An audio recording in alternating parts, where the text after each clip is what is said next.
very quickly, before this episode begins, I just want to encourage all of my listeners to follow this podcast's Instagram page at Between the Aisles Pod. I really want to start involving my listeners in on some of these episodes. That includes polls and questions that I'm going to be posting on that page. So I encourage all of you to follow that for when those polls come out. And now, on to the episode. Hello, and welcome to another episode of Between the Aisles, a podcast where I, your host, Leo Mora, break down political and social issues that exist within social media, the news, and other sources. Today, I want to start by asking, have you ever laughed at a meme? You probably have. You've probably seen tens of thousands of memes on social media and even on TV. You've maybe even shared a few to your close friends. But have you ever stopped to consider, is this more than just a joke? In a world where memes spread faster than facts, and satire can sometimes seem like real news, it's getting very difficult to tell when comedy is just for laughs and when it's shaping how we see politics, people around us, and generally just the truth.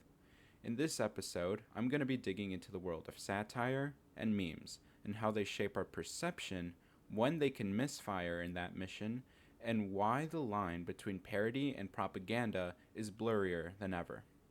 Satire is an old art form. It uses humor, irony, or just exaggeration to get its point across.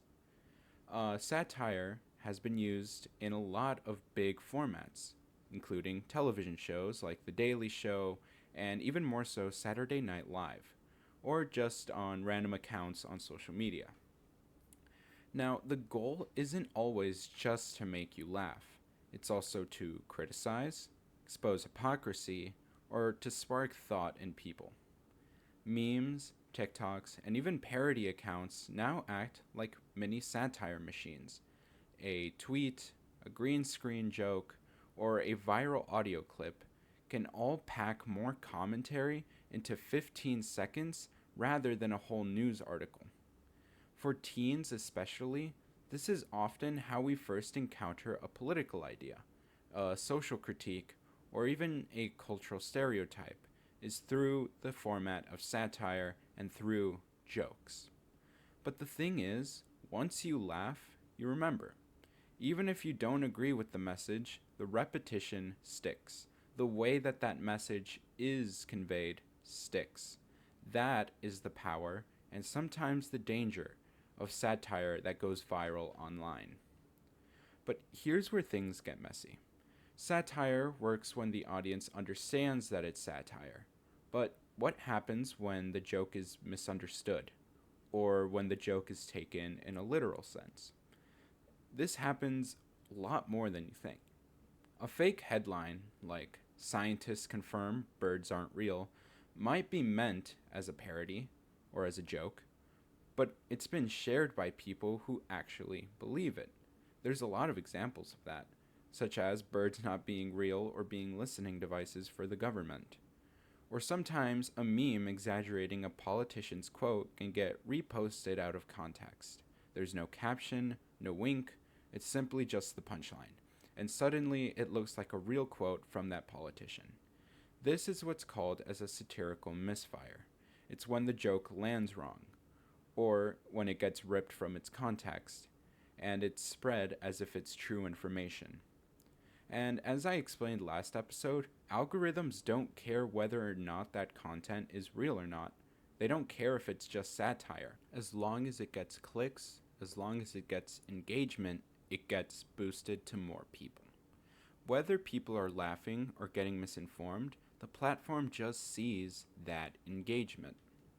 But now, let's talk about memes. Memes aren't just internet jokes.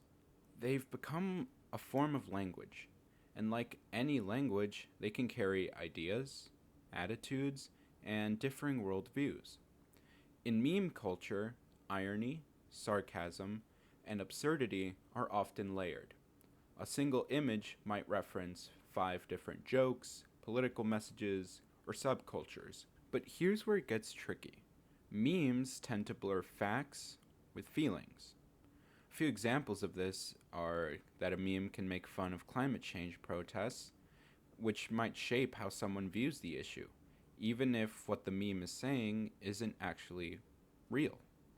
Another example can come from a viral post that mocks gender identity, which may not claim to be informative, but it can spread stigma or misinformation through its tone and the repetition, including the amount of times that that post is shared. The more that we scroll, the more we absorb.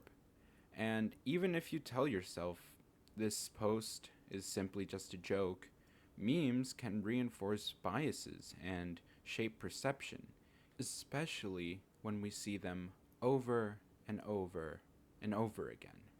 There's a point where satire and memes just stop being funny and start to act like propaganda.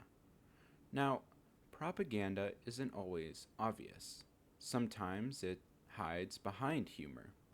Think about meme accounts that constantly mock one group of people, or satire channels that claim that they're just joking, but always just pushing one side.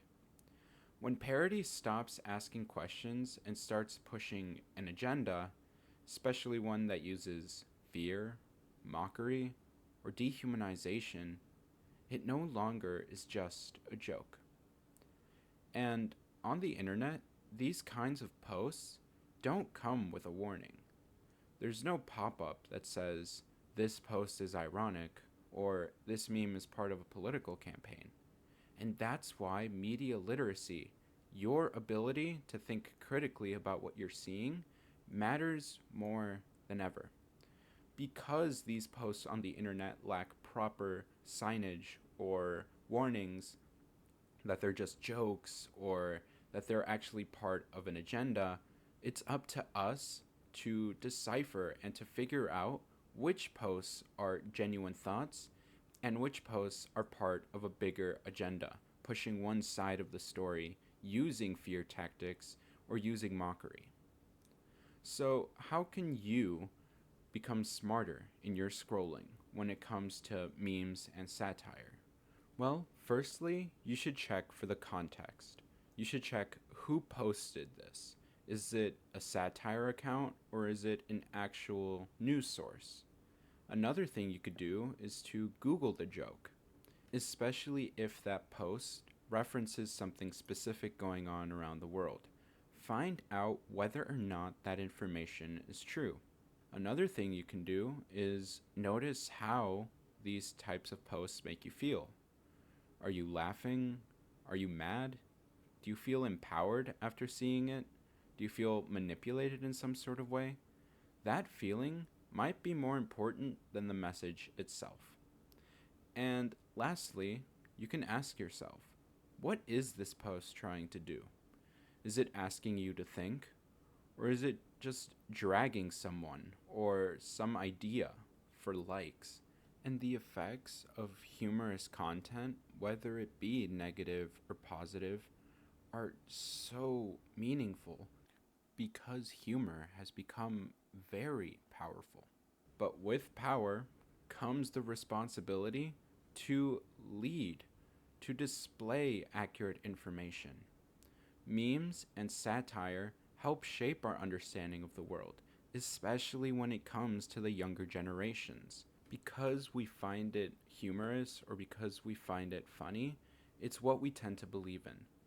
And so it is up to us to not just laugh at what we see, but to actually consider the accuracy of what that post means. It is up to us to be smarter about how we take in that satire, how we process memes on the internet, and how we actually translate that into our own world views. Thank you for listening to this episode of Between the Aisles. If this episode made you think differently about memes, share it, either ironically or unironically, with someone who needs to hear this information. As I mentioned in the beginning of the episode, if you could all go follow this podcast's Instagram page at Between the Aisles Pod, that would be much appreciated. I'm trying to grow that fan base as well, And as I mentioned, I'm trying to include some polls and some questions on how my listeners view the world, because your opinions matter, and they should be voiced to a wider audience. So, in the meantime, I encourage all of you to stay thoughtful, stay curious, and remember that not everything labeled as just a joke on the internet is harmless. Take the time, consider the impacts, do the research, and come to your own conclusions.